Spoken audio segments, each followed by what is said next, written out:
8, 9, 10. Okay. I guess we're a go now. We're a go. Main engine throttle is going back to 104%. Challenger is go at throttle up. Challenger, you're go at throttle up. Roger, go at throttle up. Hi, and welcome to our new show. Our brand new show. And what Vince and I have decided to do is give this show a permanent name. We were calling it Front Row Review for a long time, but people seem to not be able to find that on YouTube, so we're renaming the show, what, Vince? Box Office Maniacs. So that's the new title of the new show, Box Office Maniacs. And I am Maniac David Graves. I guess I'm Maniac Vince Maniaci. And we're reviewing a movie that's...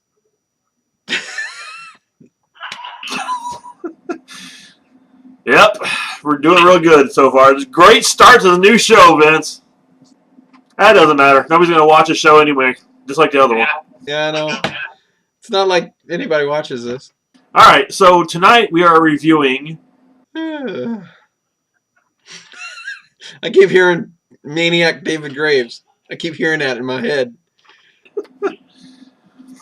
So the new movie for the new show, for the new thing that we're doing here, is Oz the Great and Powerful.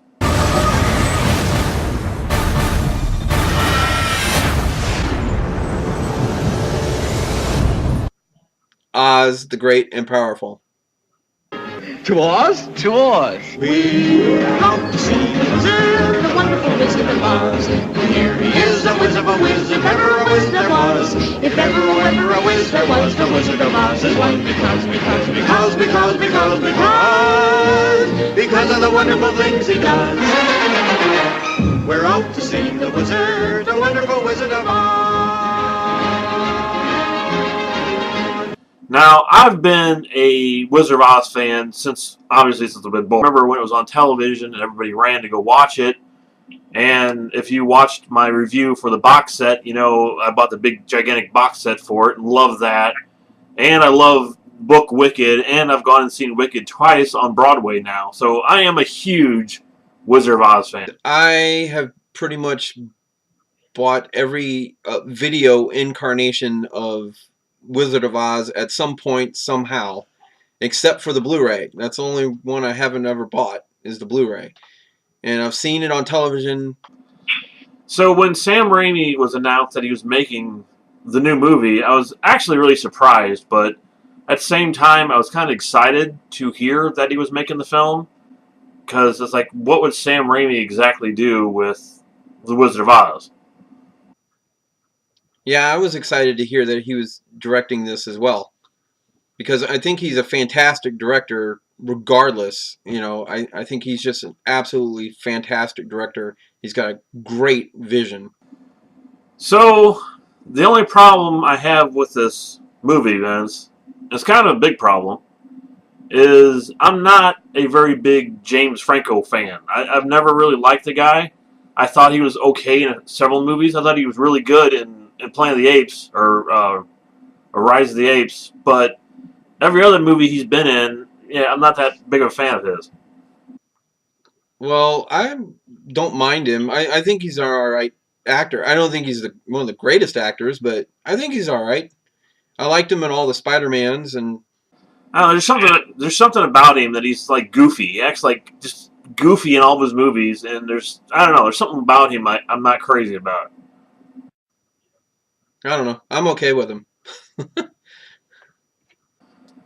You know, and the whole movie pretty much sits on this guy's shoulders, and if you don't like the actor that much, it's hard to really get into the movie if you don't like the main guy in the movie. I loved it. I thought he did a fantastic job. Well, I'm not saying he was terrible in the movie. I just wasn't a big fan of his. Actually, the only problem I had with this movie, because obviously there's a lot of CGI in the film, and when they did the CGI, I don't know if it's the way they filmed it, or just there's so much in it that it didn't have that real feel to it, where it's almost unreal. Because like with The Wizard of Oz, all those sets were built. They didn't have CGI then, so everything was built. So if there's no way to get around not feeling like that movie is real, like that land is real. But in here, it doesn't feel like that. There was some amazing CG effects, probably some of the best I've ever seen. I'm talking about the China girl. I mean, every time she was on the screen, I couldn't take my eyes off of her.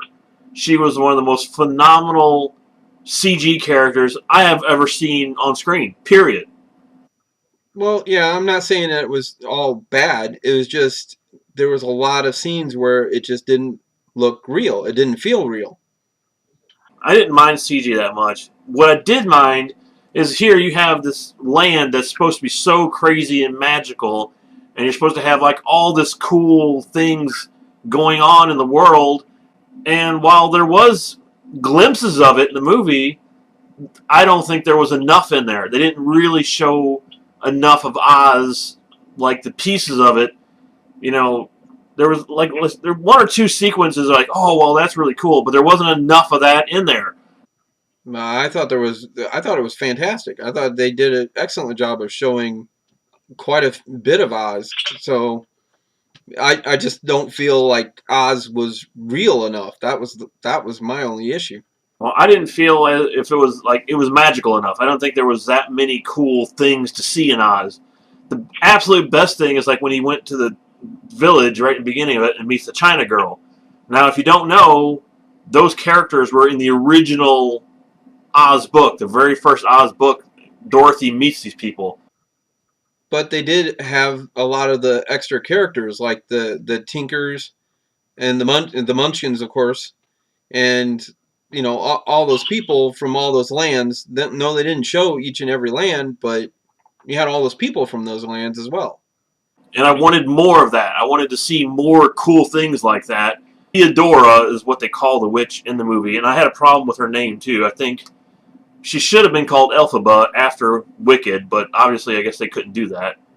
But when she does turn into the Wicked Witch of the West, I really wasn't overly crazy about her makeup. Again, I thought that was fine. I didn't have any problem with any of that. I thought Mila Kunis did an excellent job of playing that part. Now, see, the thing that my wife pointed out too is when she turned into the Wicked Witch of the West, her voice didn't change. It was still her doing kind of like a high-pitched crackle voice, and she couldn't really pull the voice off as the Wicked Witch. But she still sounded like she was the other character. So that, to me, wasn't that great either. Yeah, I'll give you that one. But I don't know. I thought she did a good job with it. I mean, it wasn't bad. I kind of look at it as, well, this was the younger version of her anyway. So maybe as it goes on, things get progressively worse. One other thing that I really liked in the film was that I could see exactly where everything was going. It was sort of like The Phantom Menace or even Prometheus. You could see things happening in the story that was leading up to The Wizard of Oz. Because they're already planning a sequel to this. So it hasn't even gotten to the point of where Dorothy comes to Oz. Yeah, and I actually would be more interested in seeing the sequel to this than I was actually seeing this movie, probably. See, I wanted to see this movie from the first time I saw the trailer. So did I, but I'm saying after watching this movie, I would be more inclined to be... I think the sequel would be better than what this movie is. That's what I'm saying. Well, I also thought that Michelle Williams did a great job as Glinda, the Good Witch Glinda. Yeah, I did like that. Now, the points I did like about this movie was that Sam Raimi's directing was phenomenal. Just the way he directed this film was sheer genius. I mean, this guy is an incredible director. And some parts in it was actually like watching The Evil Dead, like where the witches move around and stuff. It was like right out of The Evil Dead. It was really interesting to see that. Yeah, I was thinking that too, and also got a little bit of. I mean, they did a little bit of the Spider-Man thing too. Yeah. All right, you primitive screwheads, listen up. There's a great Bruce Campbell scene in the film, and anyone who's a fan of the Evil Dead or Sam Raimi films will love that sequence. I won't give it away, but it's a really awesome sequence between him and Sam Raimi. Yes, there is. And Bruce Campbell is the man. Groovy.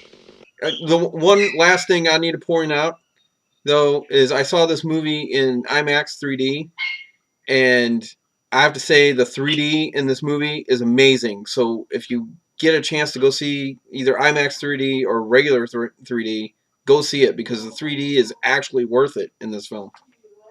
I agree with that too. Sam Raimi actually used the 3D to his advantage. So it is an actual 3D movie. It's not just a movie that shows depth. There are things popping out at you. There are things that are like floating off of the screen. I mean, that was one of the things I really loved about the film, was the 3D effects were incredible in this film. And even though most of them are CGI, Yeah, well, he made it a point to have things actually come at the screen at you, and that's what you go to see 3D for. what would you give the Oz the Great and Weak? Weak? Holy crap! Really, Dave? Well, James Franco, weak. I don't want to be a good man. I want to be a great one. I would give Oz the Great and Powerful a definite 5 out of 5. And while it didn't blow my socks off, there was a lot of things I did like about it. I did like some of the sequences in Oz they showed were really awesome, and the directing was amazing, and the story was so-so. I thought it could have gone a little bit quicker than it did. It seemed like it dragged a little bit. So I would have to give Oz the Great and Powerful a 4 out of 5. Sad. You're fired. You're fired. Fired. Well, You're fired. That's a fail, Dave. That's a major fail, Dave. It is awesome. Go see it.